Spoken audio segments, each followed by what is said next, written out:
walking away. No. I just realized I forgot to bring my copy of the book with the places that I marked. Oh, with the places that you marked. I'll just have to make Will this one work? Yeah, Okay. you I just thought have to bear with me a little bit. the best thing to do before we do anything else would be to give a big round of applause for both of these people.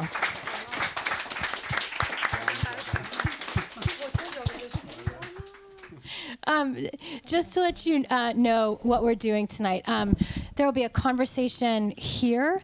It'll last about an hour. There'll be time for you to ask questions, and we all hope you will. Your questions might be based on your reading. It might be based on this conversation.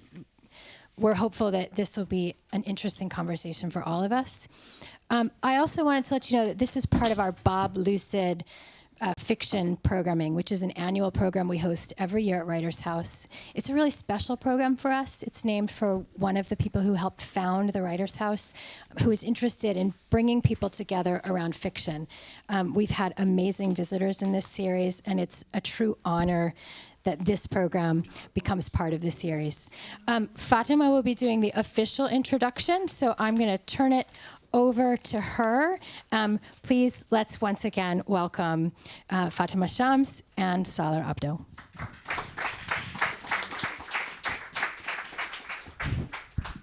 Can you hear me? Yeah. Well, good evening, everyone. Thank you so much for coming, especially my wonderful students who have read the work of Salar, have written about it, and they're present here, hopefully with some interesting and engaging questions afterwards. It's a true honor for me to host this program. Before I start, I wanted to thank my colleagues and friends at Kelly Writers House who generously and kindly made this event possible. It means a lot that the newly reborn Persian Studies program at Penn is being constantly supported across the campus, and especially by the Kelly Writers House in the past couple of years that I've been at Penn. So I'm grateful to Jessica, to Al, and all the wonderful students and staff who are working here to make this beautiful place for the writers and poets across the country and internationally, a beautiful place to read their work, share their work, and discuss it with engaged audience. I have a short introduction to Salar and his work, and then we will move on to a pretty informal conversation, I hope, about his recent work that is also available for sale, Tehran At Twilight, and then we will open the floor to questions and answers. Okay? You ready? Yeah, I'm sorry. ready, sorry. It's okay. I messed up. I forgot my copy of the book with all the So marked places, and I It's okay. spilled water all over this, so just bear with me. And I'm always like this.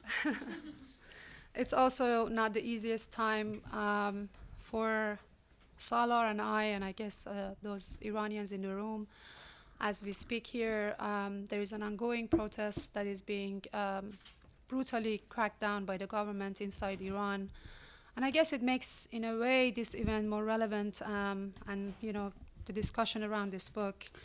So we've been a little bit, all over the place in the past couple of days. True. Even on my Iranian passport, it says that I'm a resident of the United States. Place of issue, Washington, D.C. This is just another typical dual frame of reference, of course. Nothing new about it. Yet in a time of war, sometimes you long for clarity and a defined sense of belonging somewhere, writes Salar Abdoh in one of his many poignant pieces on war, displacement, and diaspora. He was born in Iran. In the wake of the Iranian Revolution in 1979, Salar's father, a highly influential figure, had to flee Iran along with his three sons, Salar, Sardar, and Reza, the world-famous avant-garde artist who lost his life to AIDS at the age of 32. They initially settled in Los Angeles. 6 months after their forced migration, Salar's father passed away, leaving the three brothers in a state of shock and displacement. This traumatic experience later became a key theme in both Salar's and his brother Reza's creative works. Salar earned his undergraduate degree from UC Berkeley and his master's degree in creative writing from the City College of New York, where he currently serves as the deputy chair and the director of the MFA program in creative writing. He works and lives in Harlem, but splits his time between Tehran and New York. Tehran At Twilight, which is the topic of our today's conversation, is Salar's latest novel, which took him a decade of his life to write. In his earlier novels, The Poet Game and Opium, Salar, as he writes himself, treats both the prelude to and the beginning of the terror wars of the new millennium.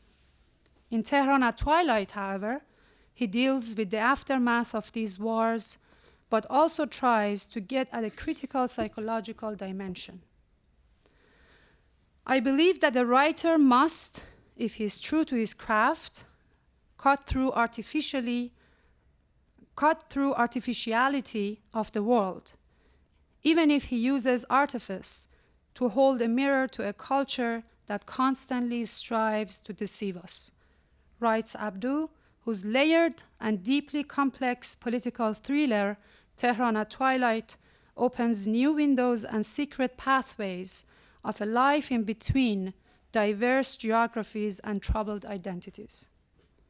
As the novelist Brad Gooch notes, this is a novel that, and I quote, connects the dots of the shadow lives of Iranians, Americans, and Iranian-American double and triple agents, and their double and triple stories in Iran, Manhattan, Baghdad, and Berkeley, end of quote.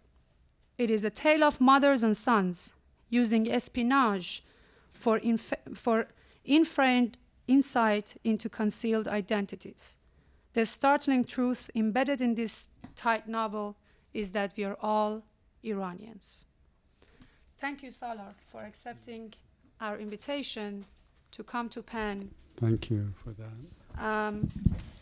To share with us your work and also your thoughts that I believe are extremely important and timely in the era that we live in.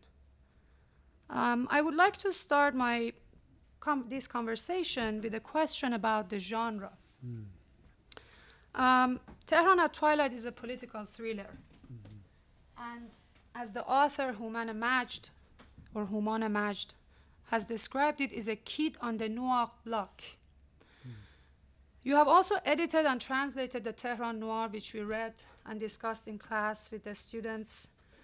I was curious to hear more about how did you get into this particular genre and how this political thriller as a genre or thriller in general helps you to articulate your thoughts and your ideas about Iran in a creative manner. Sure. Once again, thank you, Fatima. Of course. I've probably Tehran At Twilight is the last noir book that I've written, and it's not really a noir book. I think it's more in the tradition of the literary spy novel that whose great practitioners were obviously Graham Greene, and perhaps if there's a line of people would be Eric Ambler and then Graham Greene and John le Carré. And I was drawn, particularly Graham Greene, I was drawn to the genre because at its best, it allows you to really practice the craft of storytelling. Going to creative writing and reading a lot of high literary works. I knew I could do that, but I wanted to, in the start of my career, to really hone in on telling a story, and with a beginning, middle, and an end, and but telling it, with layers, with textures, and a place like Iran really leaves itself. It's virgin territory. First of all, it really hasn't been treated in nuanced and complex ways through the decades. The things that you read about a place like Iran to this day, they're very one-dimensional. Usually, somebody will talk about, let's say, how horrible things are. Well, we know that, but there, to any society, there's many other layers, many things going on. And I thought, and because I literally live half of my life there, I wanted to write something that was more complex, and I thought this particular genre really left itself, lent me that opportunity, and also I was deeply influenced by the psychology that writers like Graham Greene bring into the genre, and then they transcend the genre, and so I wanted to do that for myself and Tehran. Great. So we were thinking how to sort of talk about the novel, and Salar reads part of the novel without sort of spoiling the story, so you can enjoy the book, when hopefully afterwards you read it. So without talking too much, delving too much into the characters, it would be great if you can talk a little bit, give a close reading maybe of the novel, and then hear it in your own voice as well. So I'll start the questions about the novel with the main characters of the story. There are so many characters that are very layered and very complex in their own ways. But it seems to me as the reader that Reza Malek and Sina Wafa and their sort of complex and old sort of friendship sort of shaped the core narrative of the book. Sure. And I was wondering, sometimes they seem to complement each other, sometimes they stay highly at odds with each other. And around their friendship, there are so many other relationships that sort of unfold throughout the story. So how did, can you tell us a little bit about these two characters? Do they have anything, to do with yourself as the author? Sure. They have everything to do with myself. They are, in a way, the two parts of me. And I think a lot of people in this audience can relate to that. They are both Iranians who, after the revolution, they were young, and they still are, and they grew up in California, and one of them, and they both go to the same school where I went to school in Berkeley, and then one of them becomes radicalized, becomes an anti-American, and the other one sort of follows a different path and does certain things in the Middle East that have to do with reportage and things like that, and finally gets an offer from a university to teach. That would be me. So, but I wanted to explore the idea of how two people with somewhat similar backgrounds can sort of diverge, even though they're very close friends, and that divergence by the end of the novel becomes dangerous and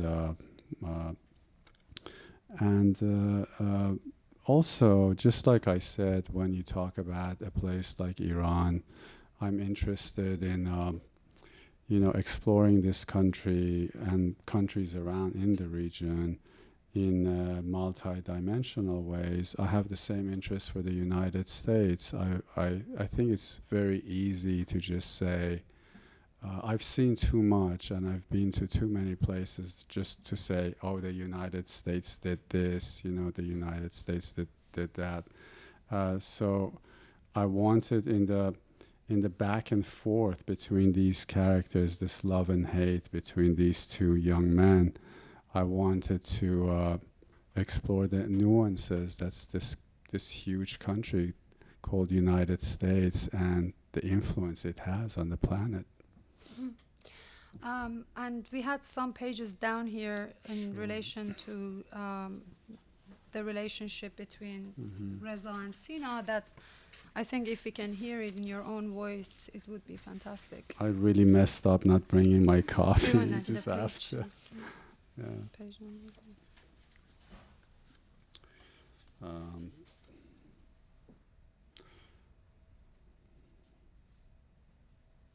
This one. Here.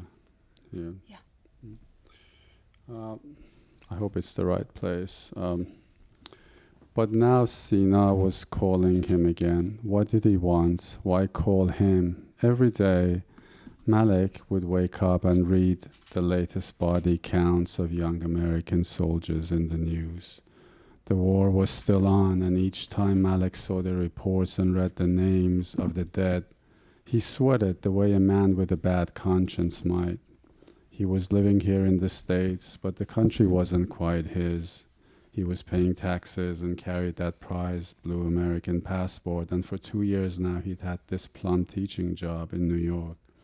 It was an average college, and he wasn't even teaching in the field he'd studied toward, but there he was, strolling over to his classes 2 days a week and strolling the 20 minutes to his quiet apartment in Upper Harlem.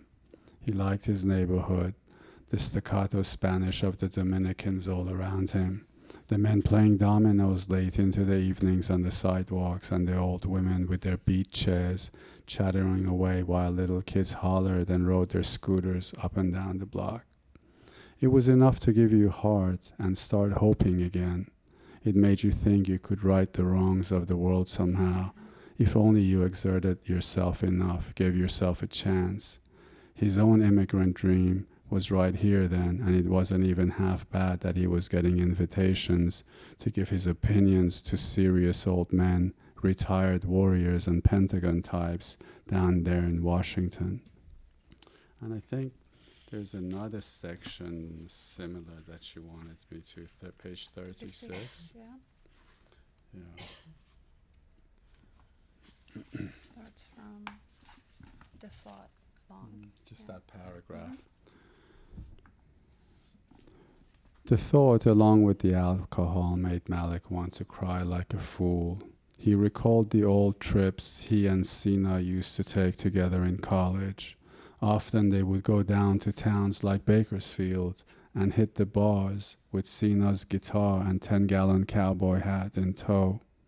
Sina had looked like some smashed Mexican cowboy out to prove himself better than the white man at his own game. He could belt those country songs like few could, offering such aching renditions of Lost Highway that even those disbelieving truckers and barflies would come up to him afterward and shake his hand or buy him drinks. It didn't seem like another lifetime ago. It was more like it had never happened. It had all been a dream. Great. I mean, I was thinking, maybe the next question can be your relationship, since, we read this part, these two parts also sort of reveal the highly, complex and layered depiction of different cities that, comes across while you're, either Reza Malik is drawing on the past and recalling his relationship, his friendship with Sina in the United States, or when he's when he's in New York as a professor, or when he goes to Tehran. Like the reader is constantly engaged with these diverse geographies. Now my question is really about the descriptions and also the cities that come up over and over again in the story, and your use of urban setting for weaving this complex thriller.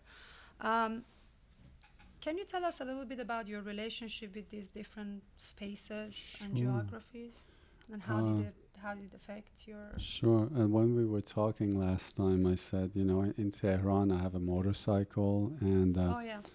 and a motorcyclist in Tehran is a particular kind of person. It's it's not like in the United States where you have your very expensive Harley Davidson, and it's like you're amongst the masses, and everybody looks down on you, which is fine with me. I sort of ride invisible. And also, people are a bit scared of you because, you're a biker. But as I was telling, I was telling you, in a city like that, which is really chaotic, like beyond imagination, chaotic.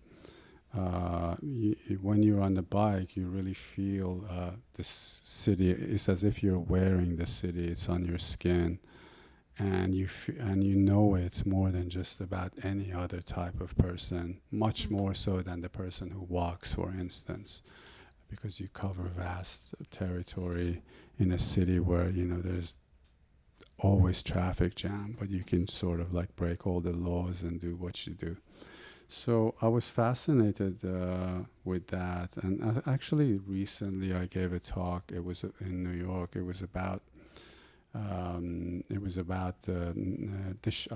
was called the Shia network between Tehran, Baghdad, Beirut, and some other places. And these are all places that I've gone to back again and again in the past decade, and I have an inclination for these cities. I'm drawn to them. I'm drawn to the layers of these cities, and but Tehran certainly, because it's my city, and I live in the heart of Tehran, in the very absolute dead center of it. So a lot of things are always happening over there, and it just comes out in my novels all the time. Right. Right, and also in Tehran At Twilight, there are parts about Tehran. The description for those who actually experience the city, those parts resonate a lot. And could we read some parts that in which you're actually describing the capital? It's on page 15. Okay. And the city, that city, Tehran, from here. Sure. Clara wanted him to come to Tehran and be her translator again, and Sina wanted him to come for something. That city, Tehran, was like a lost, confused, and very dangerous kid to Malik. And it grew and grew all the time. It got fat in every direction and didn't know its own right hand from its left.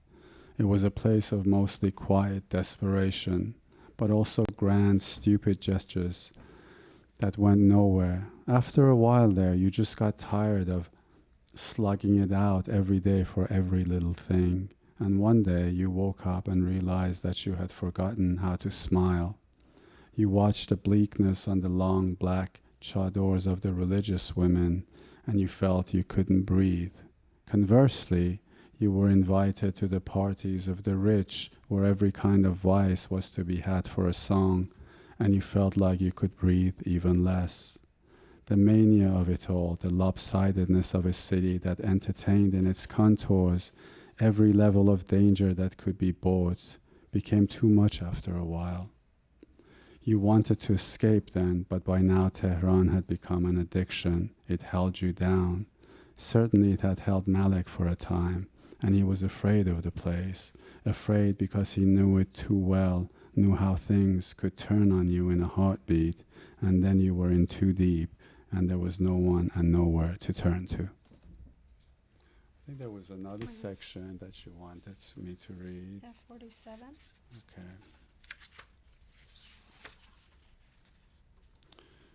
Right. So I think I also on top. very much, I have to say, very much like the idea that because addiction and drug use, which was one of the topics that we covered in the course, and one of my students, Christina, who is actually here, she wrote a fantastic response about that particular theme in the book. I would just, as you were reading, I noticed that how you actually turned the urban setting itself, the city, into an addiction, which is like an emotional sort of, dependency on a place. Absolutely. A place like Tehran can do that to you. Malik looked around, then out the window at the mad Middle Eastern traffic outside. Out there on Valley Asr Avenue, you'd have to be something of a tightrope walker to be able to cross the street in one piece. Buses, decrepit old cars, brand new expensive SUVs, and fanatical motorbike messengers and pedestrians contested every inch of space on the asphalt. The only thing missing was maybe a donkey cart and a caravan of camels. And in a few weeks, he'd be leaving all this behind again to go back to committee meetings and teaching. Yeah, I really like this one sentence that is so ironical and, and completely subverts the reader's imagination, especially the sort of, a reader who has no image of, Tehran as a sort of like highly urban space where you can find all these cars, and the only thing you can find is a donkey cart and caravan of camels, which is constantly sort of, this sort of Orientalist imagination that you constantly really break in, throughout the book with different ways in your relationship with this country, in the relationship with in your complex friendship, in the complex relationship and friendships that you develop inside Iran, and the characters who constantly are back and forth between these spaces. And one of these characters, in the first reading that you were just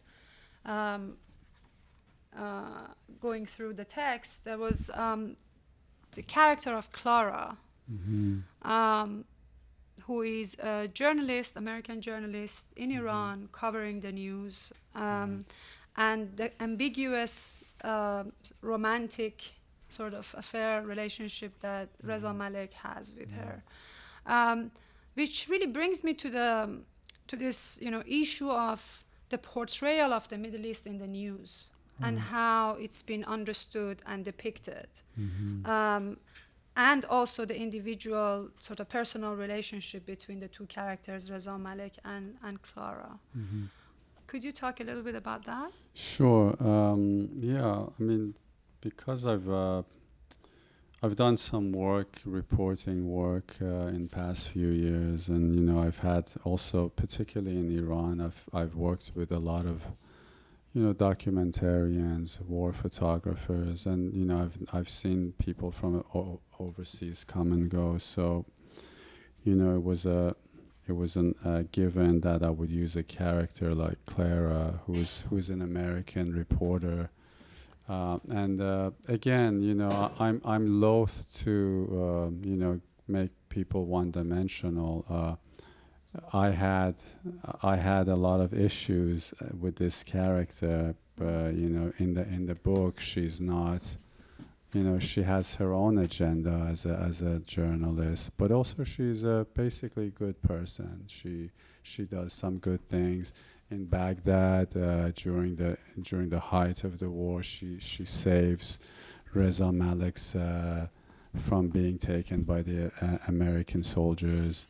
So there's a back and forth, and at this point she's calling him to Tehran because she has a new agenda and she needs him as her translator. So I explored this dynamic to say some things about what happens in places like the Middle East and other places when reporting is done. And like I've been in many places, especially recently in this recent war in the Middle East, Syria and Iraq, where it amazes me that I don't see any journalists, and then I'll read something in the news and it'll be so removed from the reality I'm experiencing right that moment. It amazes me. And so, you can sort of cry about it, or you can put it in a novel. So I put it in a novel.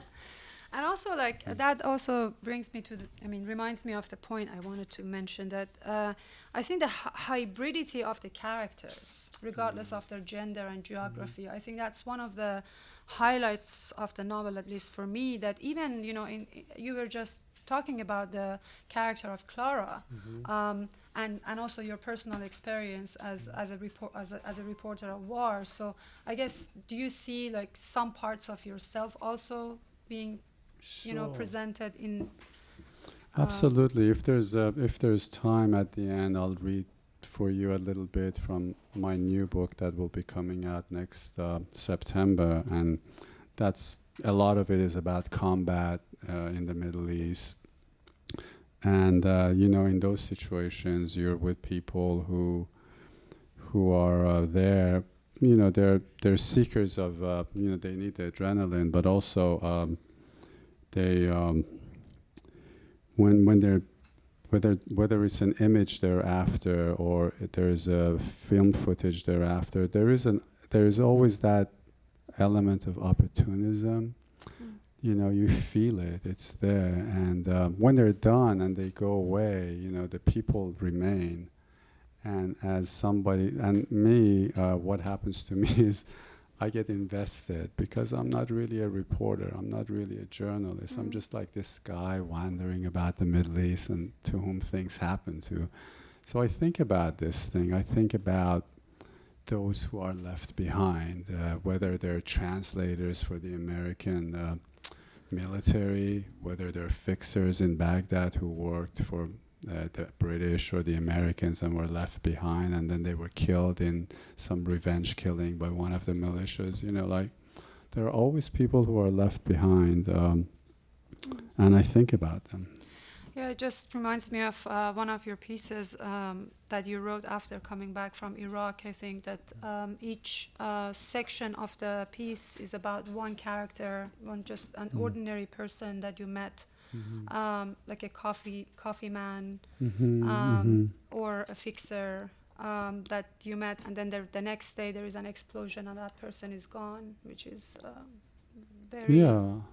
It's you think about these people, you have tea with them, and then 2 hours later they no longer exist. And in the meantime, the journalists or the documentarian or whoever, God bless them. I'm glad they are in this world and do the things they do. But I always think about the people who, they're not there in a temporary fashion. They're there. That's where they live. And then those who just kind of come, do their thing and leave. So, in Clara's character, again, I don't want to create these one-dimensional characters that, they're there for because they're opportunists. But you can be an opportunist, but also have very fine qualities too. I mean, that's what human beings are made of.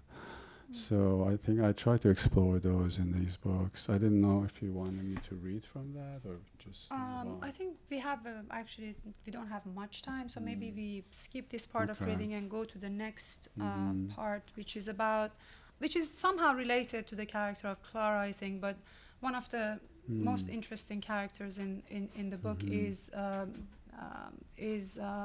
James McGreevy. Yes. Who is in a way Sina's counterpart, and who's a dedicated and sincere former American Marine captain. And one of the major questions, I think, are your concerns that I read in one of your writings was that how did this character come about? So how did this character come about? Can you tell us? Sure. I've been around a lot of military types or militia types, not necessarily military. And at some point, I began wanting to go beyond the news reports and trying to figure out, well, who are these people who are going to Afghanistan or Iraq and other places, and also teaching in a city state university where tuition is low and a lot of working class kids attend those places. I often it happens that I get students as undergraduates who are veterans, who've been who have fought in wars, and then they come to my class, and sometimes they're full of traumas, and sometimes they're not, and often they're the most wonderful people I've ever met. And so I started to explore these human beings, like I explore all the other human beings. And I also started reading a lot of memoirs by, military types, American military types, because I needed a character who was something of a foil to Malik, and who believed, who was filled with a sense of duty for his country, the United States, but at the same time he had gone to Iraq. He had fought in Fallujah. I don't know how much you guys are familiar with some of the major battles that took place in Iraq, for instance. But, and he was really, even though he was a fantastic, first-rate soldier, he came back and wrote a book in my story and criticizing the war, and he had to pay a price for it. So because he had written a book, in the story, they give him a teaching gig alongside Malik, and they're sort of both competing for the same chair, for the same job at the university. But then they become friends. And so I wanted to explore this man, like what I call, in a way I call the best of America, because he's dutiful, but he's self-critical. He's not just somebody who waves the flag, but when duty calls, he's there. He's not somebody who just sits in the background and criticizes and does nothing. So I wanted I wanted a multi-dimensional character, and that was James McGravy. As a foil for Reza. Did you want me to read a section? Yeah, let's read a section of that, because he's one of the most... So I think the section where he's giving a speech is probably a good place. I think it was on page 43. Okay. No, sorry. Gravy. Yeah, This 110. 109, 110.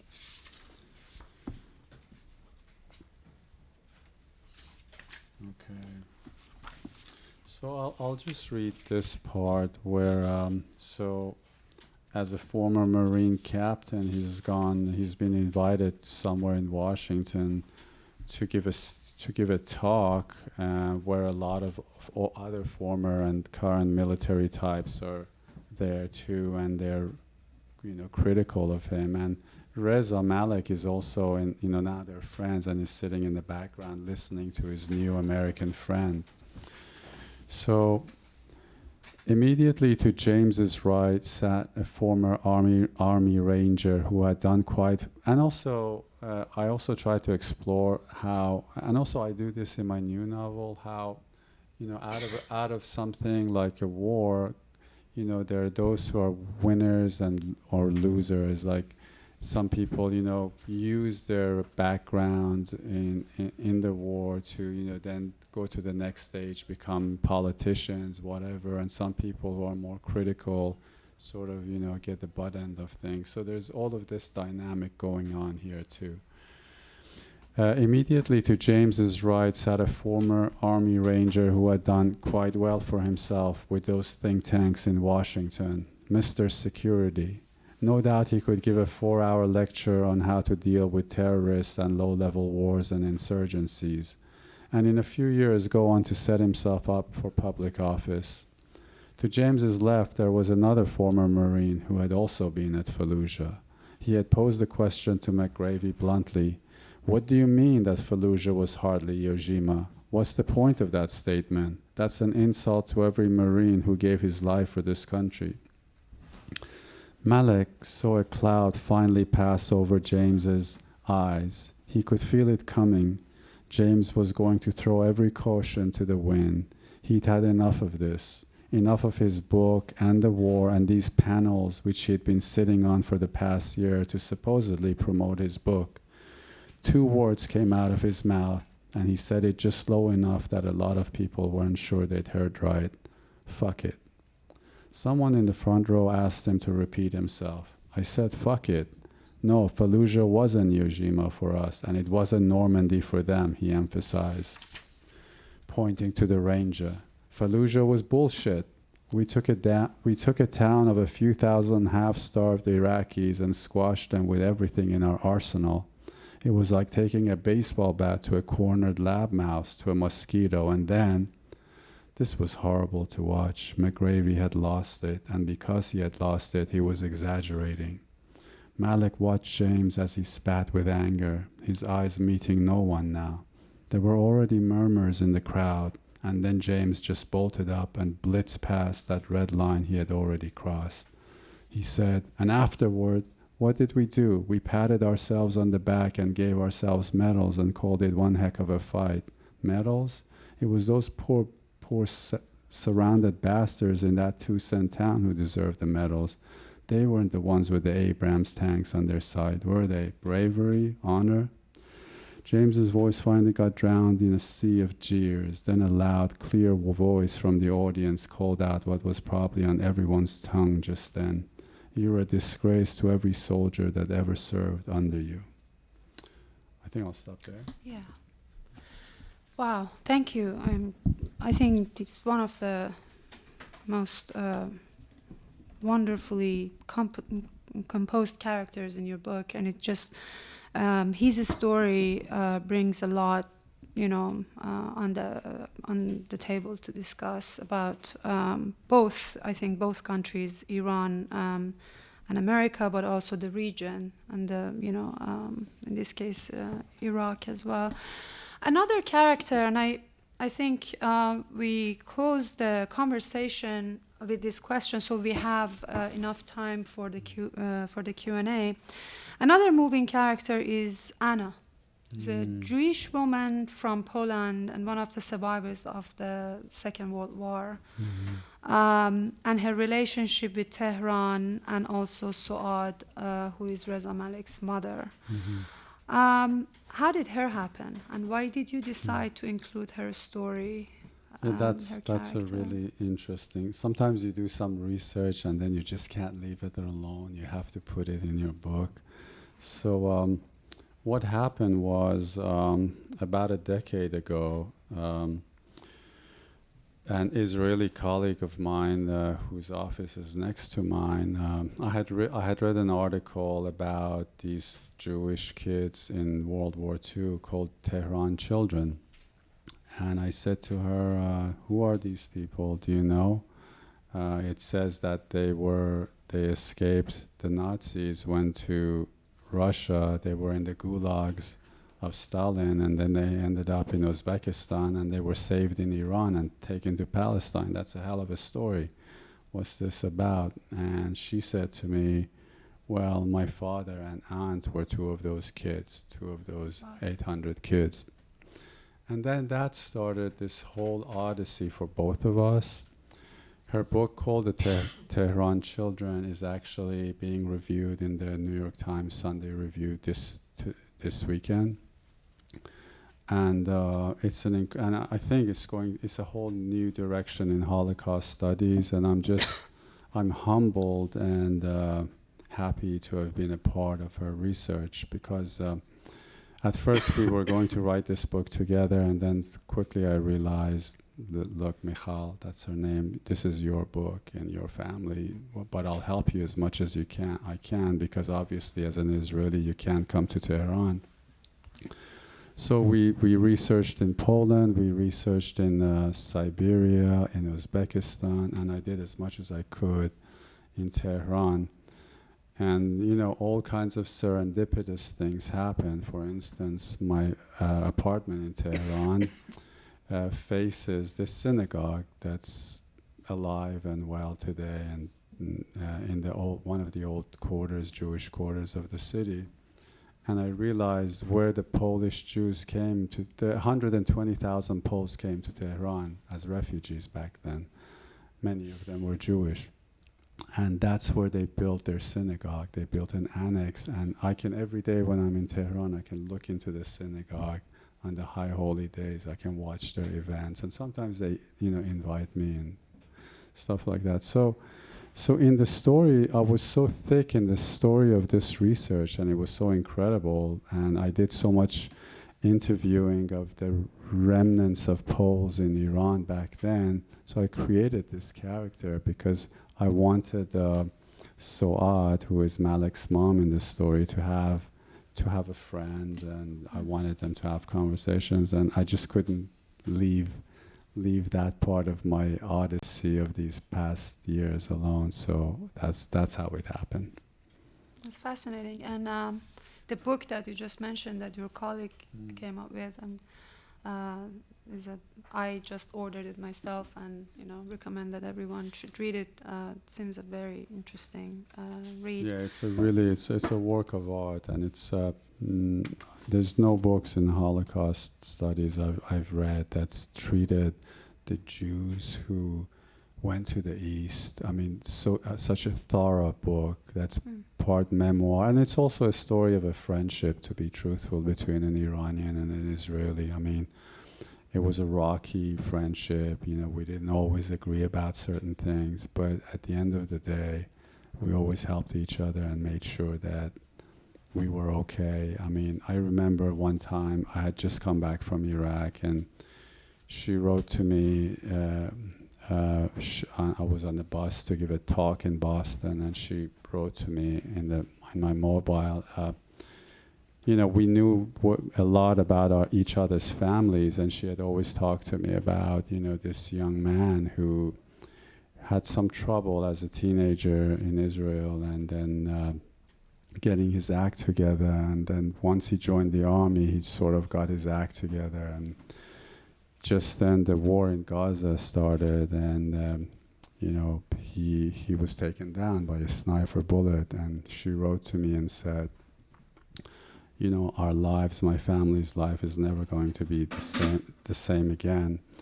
And I share this with you, and I've never shared this with an audience, because I wrote an essay about that. It's called Gilad. His name was Gilad, my enemy. I called it Gilad, my enemy, for a tablet journal. And it's like all of these wars I've seen and I've sort of chased.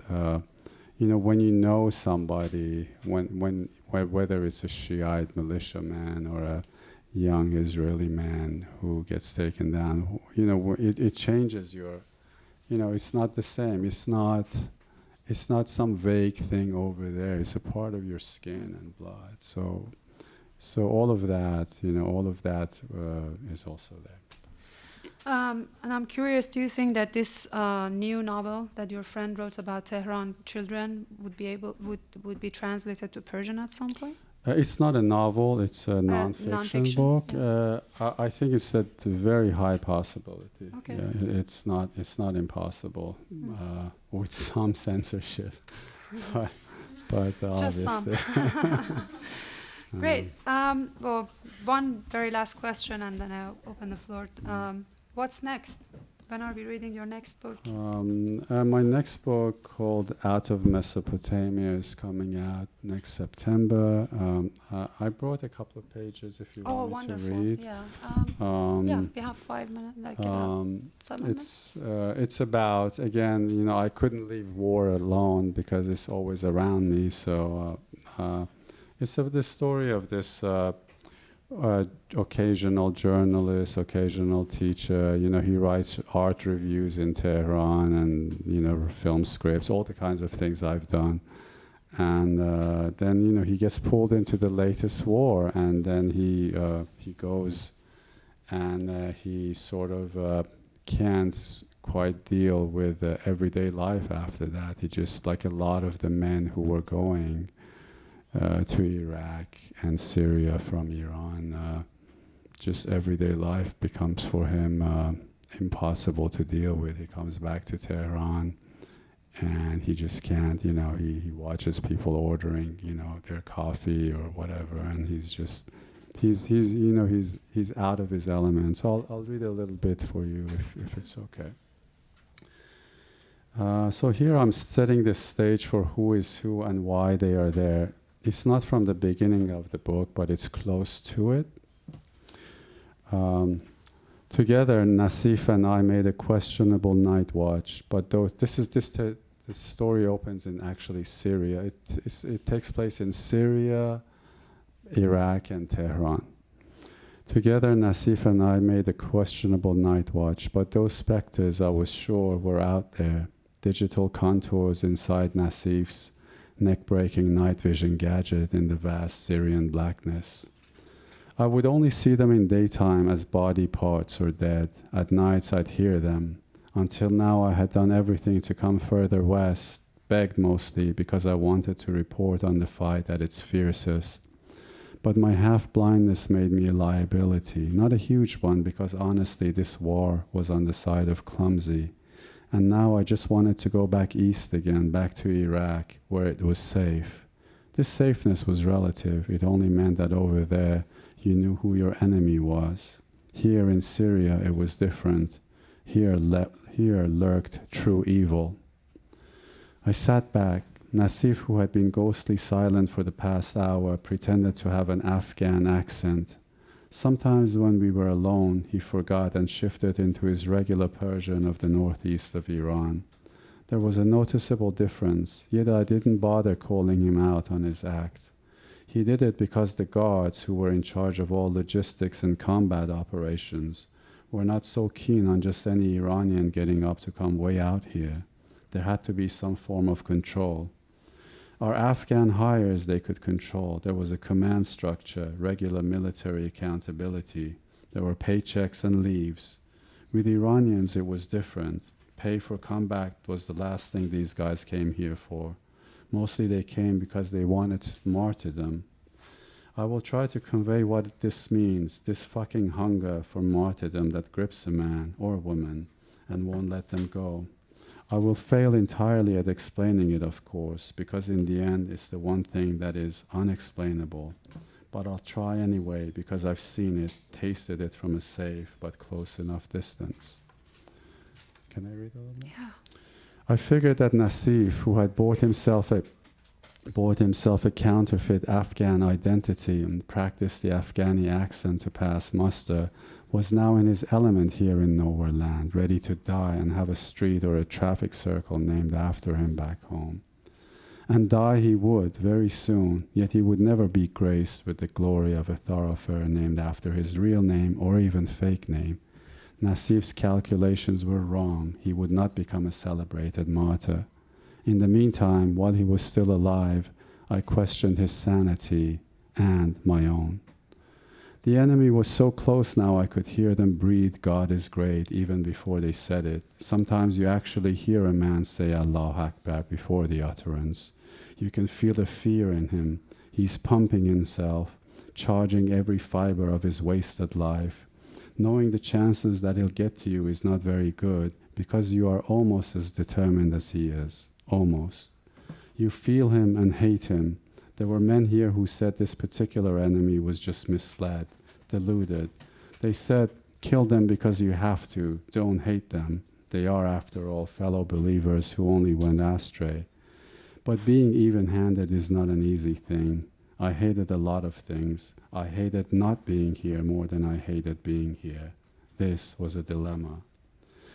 But the bigger dilemma was our makeup, ours and the enemy's. They had descended like locusts on this land to establish God's rule while carrying out suicide attacks on civilians just about everywhere else.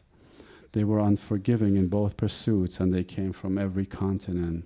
From day one, they possessed a fearsome arsenal that seemed to have materialized out of nowhere, out of thin air, and they went by a variety of names. Western news agencies mostly just called them the Islamic State. I'll stick to enemy. Enemy spoke a babble of languages. We, on the other hand, who were there to stop them, mostly just spoke Arabic and Persian. The Afghans among us were formidable warriors, maybe by the virtue of how much fighting they had known since the beginning of time. But they were hired hands in the end. They did not get dreamy-eyed about martyrdom like the Iranians did. The Iranians, us, who hired the Afghans for the job and shared the wistful and fragile sounds of Persian with them, did get dreamy-eyed. In fact, there was a degree of dreaminess about the Iranians that sometimes made you think the world would go to sleep and simply forget to wake up one day. We were also hitting outside of our zone of comfort. Syria and Iraq were deep Arab lands that may have needed us just then to stop the enemy, but they didn't want us, they didn't love us. Yet we were there, equipped with some bullshit reason about protecting the holy sites of Mesopotamia from the desecrations of the common enemy. This made us suspect even to ourselves, and often I wondered if our pretense was not worse than that of the Americans, who dropped bombs on the enemy and on us at measured volumes and put it all down to saving civilization. At least the Americans, for all their bluster and spine-chilling gunships, did not cram belief down anyone's throat. We did, or tried. Great, thank you.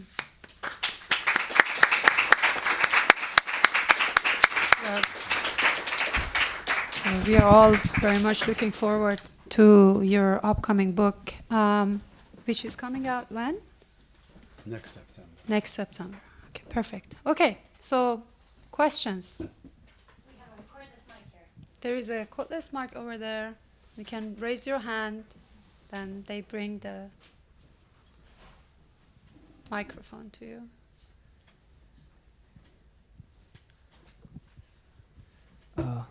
Can you? Okay. Thank you so much. It was fantastic meeting you earlier and then hearing this. I grew up in Kashmir, in Srinagar, and we used to have a joke that if you go to a cafe and you see 10 people, there are 11 spies. Never forget the barista, you know.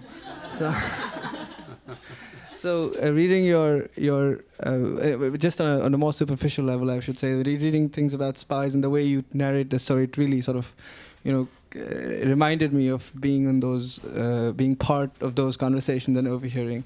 But my question is really about, and Dr. Shams referred to it earlier. There's a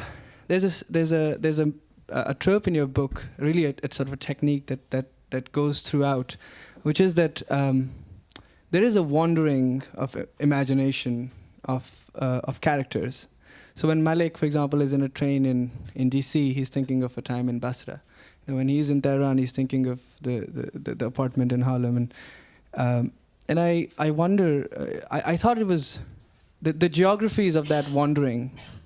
It was very interesting, and it seemed to me that it was almost thinking about an imagination exiled. It's the inability of a thought to remain when you're there.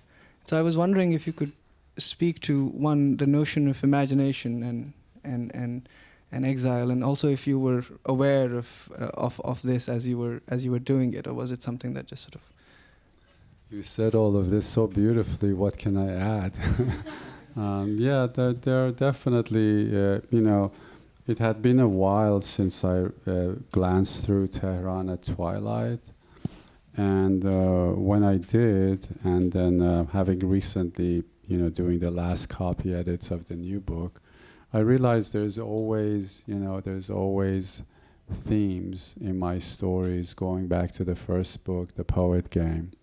And that's the notion of whether you call it exile or being displaced or discombobulated. Many of us I can see in this very room, we feel that. And so, some people sort of push nostalgia to the side in order to be able to live everyday life. It's really hard. It's hard to live with that every day. It can break your back, literally.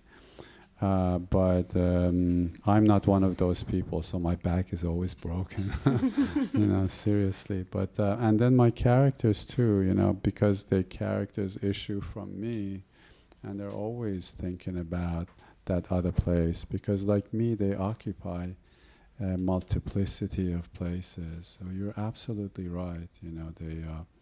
the notion of place, displacement, but being not passive subjects in that. They are very active in their displacement. There is a difference, and they are doers of things. Whether it's Malik or like my new novel, and that's important for me too. There's an important distinction.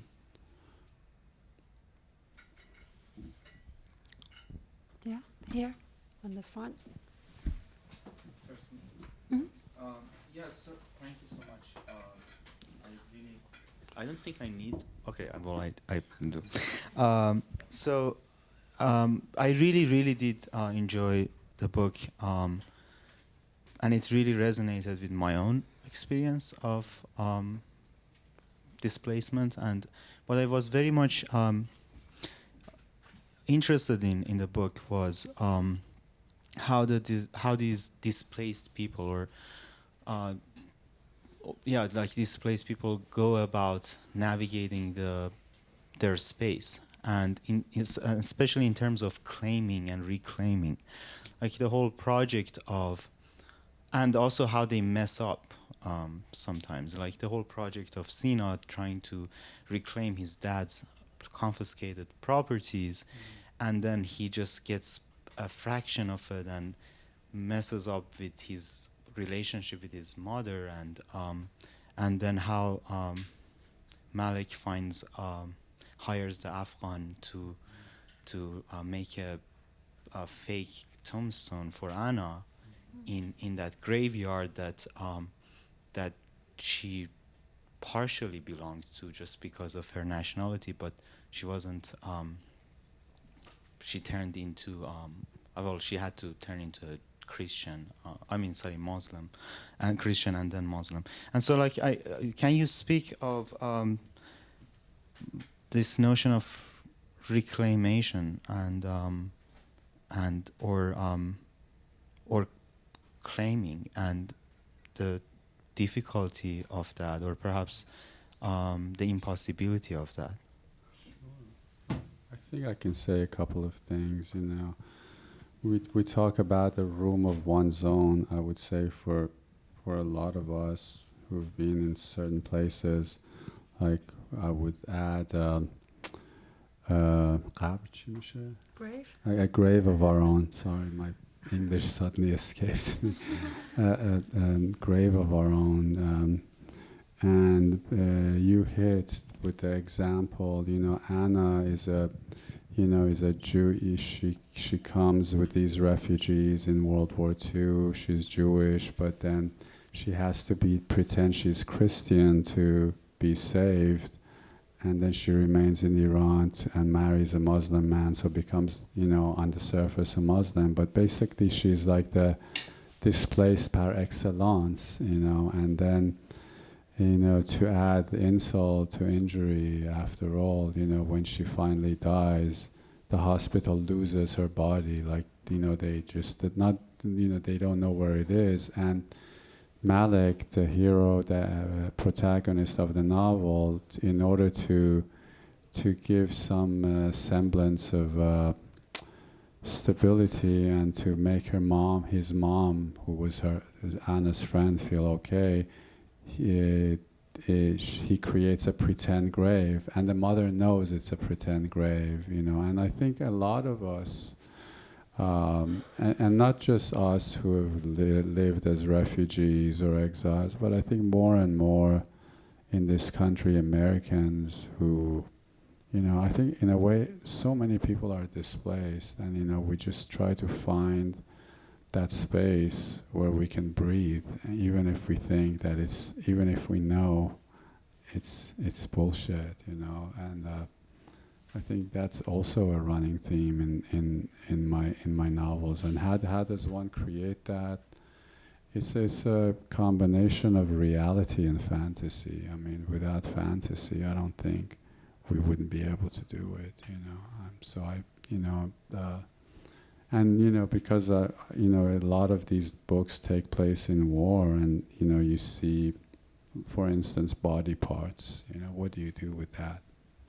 what do you do with a leg, or parts of a body hanging off a tree. And I talk about that a little bit in this book. A person who's been blown to pieces, and he wanted to be buried in Samara, but like what part of him do you collect? How much of it? So this yes. But with that is an element of reality and fantasy, and you being a painter would know something about that. I hope I answered. Wonderful. I know that there are more questions, but there is a reception, and you're all welcome to join and continue the conversation with Salar. And there are copies of the book that are available outside, and I'm sure that Salar will be there to sign them for you if you'd like. And thank you so much again for being here. Thank you, Salar, for this wonderful conversation. Let's put our hands together, everyone.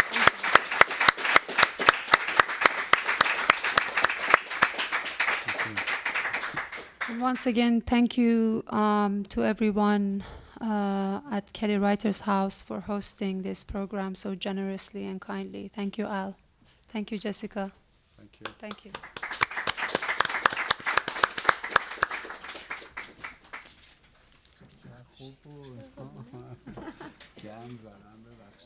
we did it.